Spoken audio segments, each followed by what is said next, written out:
Hello friends, welcome to Pradeep's English grammar YouTube channel. మన ఛానల్ని మీరు ఫస్ట్ టైం చూస్తున్నట్లయితే నచ్చితే లైక్ చేయండి, షేర్ చేయండి, సబ్స్క్రైబ్ చేయండి. మన ప్రీవియస్ క్లాస్లో ఫ్రేజ్, క్లాజ్ అండ్ సెంటెన్స్ అంటే ఏంటో మనం బ్రీఫ్గా డిస్కస్ చేసుకుందాం. ఈరోజు క్లాస్లో మనం నౌన్ ఫ్రేజ్ గురించి డిస్కస్ చేసుకుందాం. మొదటగా నౌన్ ఫ్రేజ్ గురించి డిస్కస్ చేసుకునేదానికి మొదటగా మనం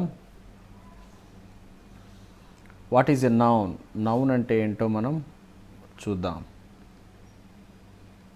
అందరికీ తెలిసిన విషయమే. A noun is a name of a person, a place, an animal or a thing. Noun అంటే అది ఒక పర్సన్ది కానీ, ప్లేస్ది కానీ, యానిమల్ది కానీ, థింగ్ కానీ, దేన్నైనా దాని యొక్క పేరు.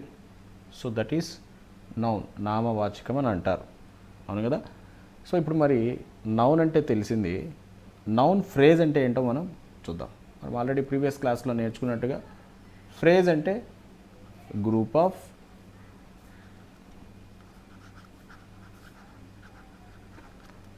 రిలేటెడ్ వర్డ్స్, అంతే కదా. Group of related words without a finite verb. So finite verb లేదంటే అండ్ ఆఫ్ కోర్స్ సబ్జెక్ట్ కూడా ఉండదని అర్థం, రైట్. సో కాబట్టి ఫ్రేజ్ అంటే group of related words, noun అంటే పేరు. ఓకే, చూద్దామా. అంటే ఇప్పుడు నౌన్ అనేది ఎట్లా పనిచేస్తుంది అని అంటే రిలేటెడ్ వర్డ్స్తో కంబైన్డ్గా వస్తే that is called noun phrase. A noun phrase does the work of a noun. Noun phrase అనేది ఏం చేస్తుంది అని అంటే నౌన్ ఏదైతే పని చేస్తుందో ఆ పని చేస్తుంది.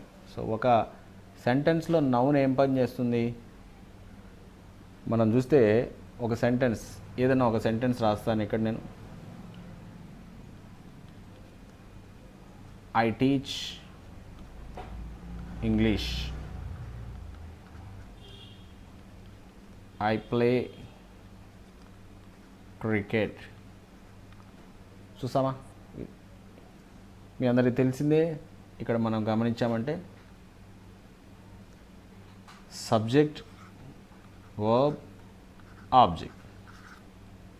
ఓకేనా, subject, verb, object. So what is subject అని అంటే a subject performs the action. Action అంటే ఇక్కడ ఏదైతే వర్బ్ ఉందో అది, దీన్ని పర్ఫామ్ చేసేది ఏంటి సబ్జెక్ట్. ఇక్కడ ఐ, ఇక్కడ కూడా I. Okay, and object receives the action. ఈ యాక్షన్ని రిసీవ్ చేసుకునేది ఏమవుతుందనంటే ఆబ్జెక్ట్ అవుతుంది. మనం ఇంకా సింపుల్గా చెప్పాలంటే వర్బ్ అనేది మెయిన్ కదా. సో హూ అనే ప్రశ్న వేసుకున్నాం అనుకోండి, మనకి ఏమొస్తుందంటే సమాధానం సబ్జెక్ట్ వస్తుంది. వాట్ అని కానీ మనం ప్రశ్న వేసుకున్నాం అనుకోండి, మనకేం సమాధానం వస్తుందంటే ఆబ్జెక్ట్ అనేది సమాధానం వస్తుంది. అంటే ఇదేంటంటే జస్ట్ కాన్సెప్ట్ నేర్పించడం కోసం, మీకు ఒక అవగాహన రావడం కోసం. ఓకేనా. సో కాబట్టి ఇప్పుడు మనం ఏం నేర్చుకున్నాము, సబ్జెక్ట్ అంటే ఏంటి, ఆబ్జెక్ట్ అంటే ఏంటో నేర్చుకున్నాం. ఓకేనా. మనం తెలుసుకోవాల్సింది నౌన్ ఫ్రేజ్ అనేది నౌన్ చేసే పని చేస్తుందంట. ఇంతగా నౌన్ ఏం పని చేస్తుందో చూద్దాం. ఓకేనా. Only a noun, a pronoun or a group of words acting like a noun can be the subject or object of a verb in a sentence. Noun కానీ ప్రొనౌన్ కానీ group of words acting like a noun. So noun పని చేసే group of words కానీ ఇవి చేసే పని ఏంటి సెంటెన్స్లో అంటే సబ్జెక్ట్ పనైనా చేస్తాయి, ఆబ్జెక్ట్ పనైనా చేస్తాయి. అది గుర్తుపెట్టుకోవాలా. ఎప్పుడైనా కానీ నౌన్ కానీ ప్రొనౌన్ కానీ ఒక సెంటెన్స్లో ఉన్నాయి అని అంటే ఐదర్ సబ్జెక్ట్ కానీ ఆర్ ఆబ్జెక్ట్ కానీ అవి ఉంటాయి. ఇంకా అంతకుమించి ఏదన్నా క్వాలిఫై చేయటము లేకపోతే అట్లాంటివి ఏమి ఉండదన్నమాట. నౌన్ ఆర్ ప్రొనౌన్ అంటే చేసే పని ఏంటనంటే అవి సబ్జెక్ట్ అయినా అయి ఉండాలా, ఆబ్జెక్ట్ అయినా అయి ఉండాలి. సో కాబట్టి నౌన్ అనేది చేసే పని రెండు పనులు ఇక్కడ సింపుల్గా. సబ్జెక్ట్ లెక్కన ఉండి ఏం చేస్తుంది, యాక్షన్ని పర్ఫామ్ చేస్తుంది, లేదా ఆబ్జెక్ట్ లెక్క నుండి యాక్షన్ని రిసీవ్ చేసుకుంది. మరి అట్లనే నౌన్ ఫ్రేజ్ కూడా ఏం చేస్తుంది, నౌన్ చేసే పనే చేస్తుంది. నౌన్ ఫ్రేజ్ కూడా ఏం చేస్తుంది, నౌన్ చేసే పనే చేస్తుంది. అయితే నౌన్కి నౌన్ ఫ్రేజ్కి ఉన్నటువంటి తేడా ఏంటంటే నౌన్ అంటే సింగిల్ వర్డ్ ఉంటే, నౌన్ ఫ్రేజ్ అంటే గ్రూప్ ఆఫ్ రిలేటెడ్ వర్డ్స్ ఉంటుంది అనమాట. క్లియర్. నౌన్ అంటే సింగిల్ వర్డ్, ఫ్రేజ్ అంటే నౌన్ ఫ్రేజ్ అంటే group of related words. Noun ఏం పని చేస్తుంది, సబ్జెక్ట్గా కానీ ఆబ్జెక్ట్గా కానీ పనిచేస్తుంది. And of course noun phrase కూడా ఏం పని చేస్తుంది, సబ్జెక్ట్గా కానీ ఆబ్జెక్ట్గా కానీ పనిచేస్తుంది. క్లియర్. సో ఇప్పుడు కొన్ని ఎగ్జాంపుల్స్ చూద్దాం. We enjoy, we subject, enjoy verb. ఏంటి ఎంజాయ్ చేసేది? Playing cricket. So playing cricket అనేది ఇక్కడ ఏమవుతుంది? ఫ్రేజ్, ఆబ్జెక్ట్ లెక్కన ఉంది. The spotted puppy is up for adoption. So is అనేది verb. So the spotted puppy ఏంటి ఇక్కడ? సబ్జెక్ట్. ఓకేనా. సో కాబట్టి ఇది కూడా ఏంటి? ద స్పాటెడ్ పప్పీ అనేది ఇక్కడ ఏంటి? Noun phrase. At the zoo I saw A striped zebra. I saw verb. ఏం చూశాడు? వాట్? A striped zebra. ఓకేనా. సో కాబట్టి ఈ స్ట్రైప్డ్ జీబ్రా అనేది ఏమవుతుంది? నౌన్ ఫ్రేజ్ అని అవుతుంది. He bought a beautiful big house. Bought అనేది వర్బ్. సో ఏంటి ఏం కొన్నాడు ఆయన?